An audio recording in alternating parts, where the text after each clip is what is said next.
I used to know a guy who would say, just give me a toilet and I'll tell you where I am in the world. A flush toilet. And this is related to a common, I'll say, misconception about the effect that is called the Coriolis effect. And on today's episode of Life's Potluck Buffet, I'm going to talk a little bit about the Coriolis effect, what it really means, and what forces are at work in our working lives. We'll ask the cards about that, see what they have to say. I'm John Paulus. You're listening to Life's Potluck Buffet only on YouTube. If you're enjoying Life's Potluck Buffet, please subscribe. If you've already subscribed, thank you so much. I truly appreciate it. And if you have a Brave browser, you can now contribute basic attention tokens to Life's Potluck Buffet with John Paulus on YouTube through your Brave browser. Thank you for your support, and thank you for listening. The 19th century French mathematician, engineer, and teacher Gaspard Gustave de Coriolis is really famous for two things. One is that he came up with the equation work equals force times distance, commonly taught equation that you may have learned at some point in your life. And a really, what turned out to be very, very important 12 pages of French and equations about what's called a fictitious force. And you say, well, what's the point of having a fictitious force if it doesn't exist as a force? What good is it? Well, it's very good, because otherwise we wouldn't be able to account for the actual rotations of things that rotate that we can see. And that's the whole point, is that this fictitious force is what it does is it accounts for the movement of something that is on a rotating in a rotating system from the point of view and point of reference of, say an observer, for example. And by being able to observe this fictitious force, we are able to see that something is rotating and how it's rotating. And so, for example, because of the Coriolis force and the knowledge of it, we're able to show, for example, the Earth's rotation without, we can't, because we're rotating with the Earth, we can't just see the rotation of the Earth. We can't experience it because we're rotating with it, and that it would have to rotate 20 times faster for us to fly off the Earth at the equator. So that is, that's not going to happen. So a person named Foucault came up with an idea of a weighted pendulum that would be on a very, very long string, and it's a heavy ball at the end of that. And you could see this at the Panthéon in Paris. And the swinging of the pendulum there shows the rotation of the Earth by where it when it swings back and forth, it moves subtly around this kind of dial thing, and you can see that still today in Paris. They set it back up. For a while, it wasn't set up. In the 90s, they set it back up.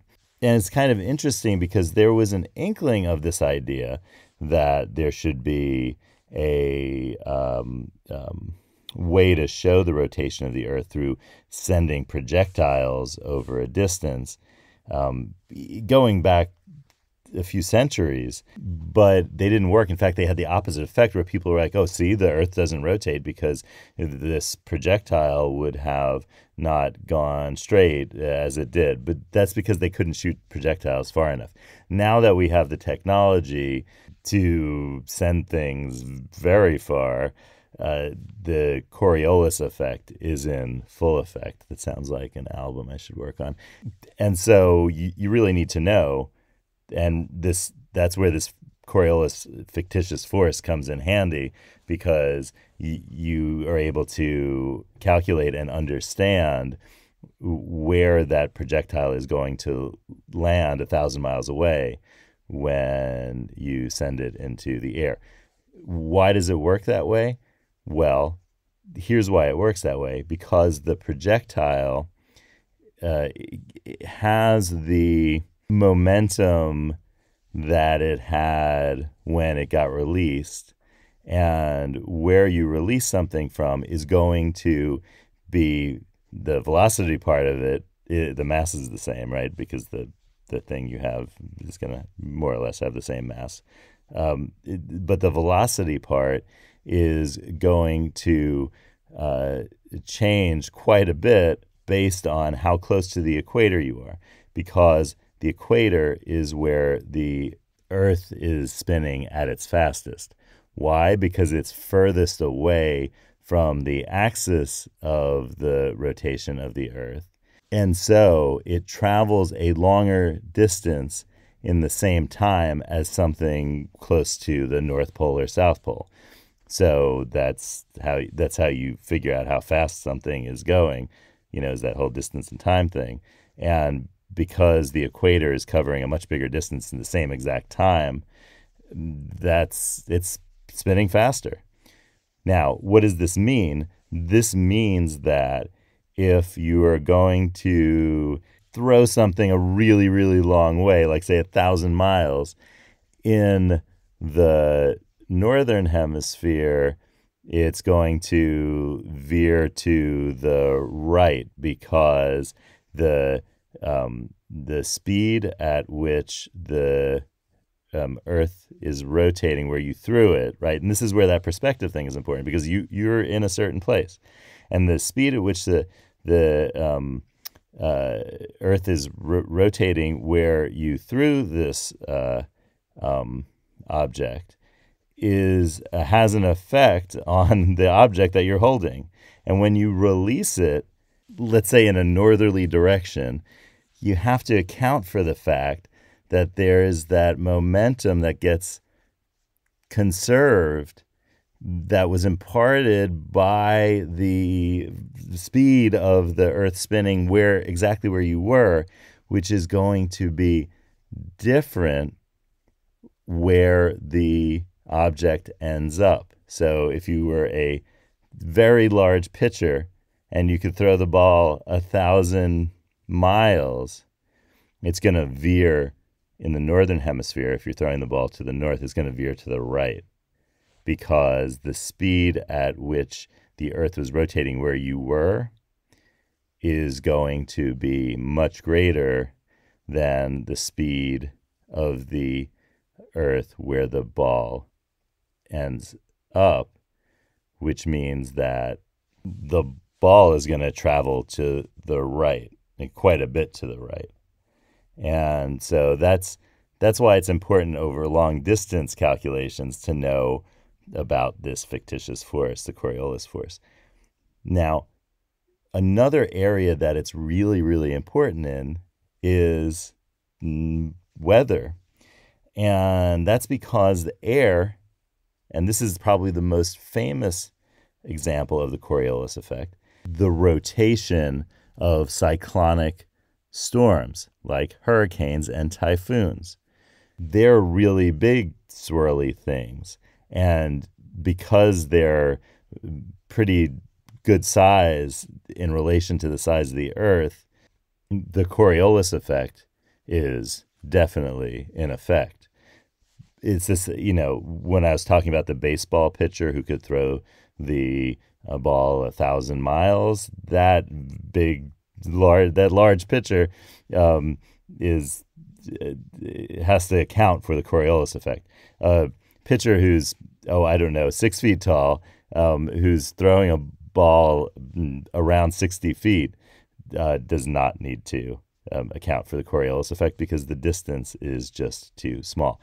So that's the big thing. And this is going to get to the point I made in the beginning of the episode. But the famous thing about the Coriolis effect and hurricanes and typhoons and those tropical systems that spin is that because of the Coriolis effect, in the northern hemisphere, those systems spin counterclockwise.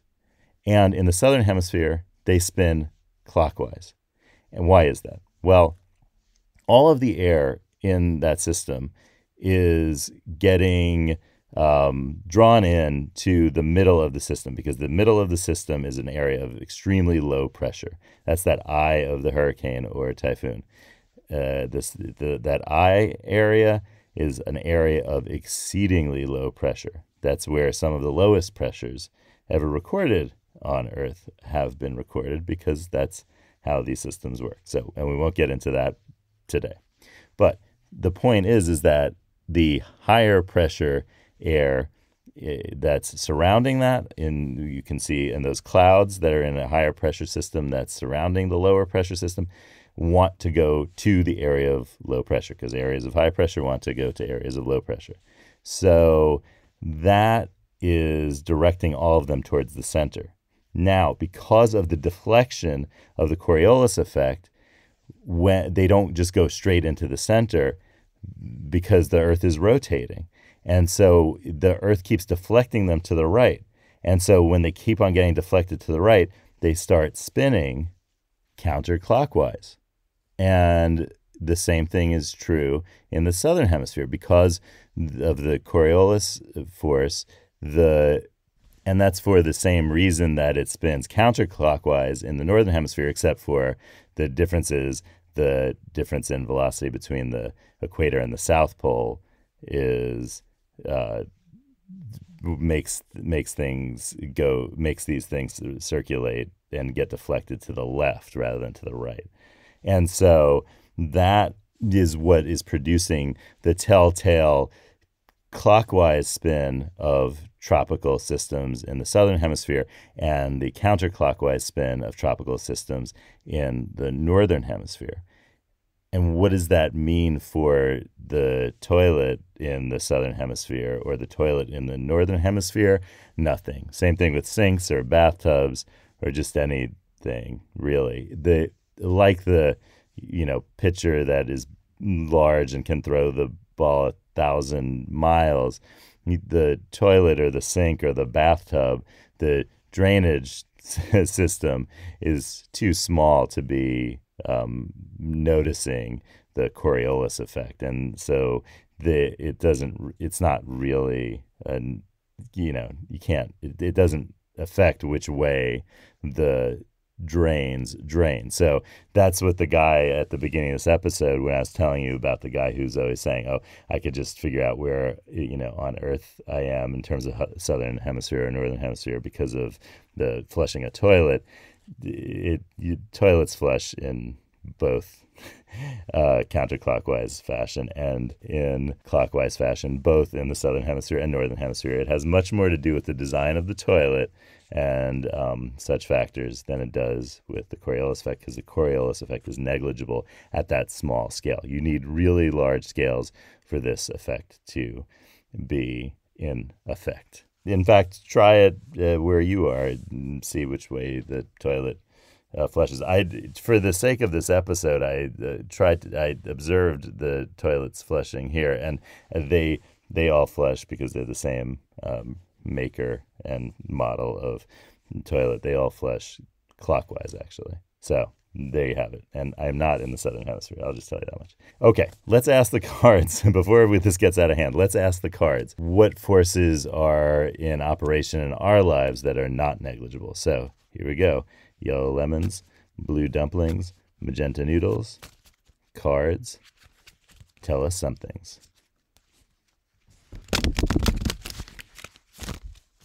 All right. And here we go. It's card 34. If you are staring at the canyon, you'll drive right off of it. That's definitely a force that's operative in our lives. When we obsess about failing at something, our worst fear often becomes reality. Why?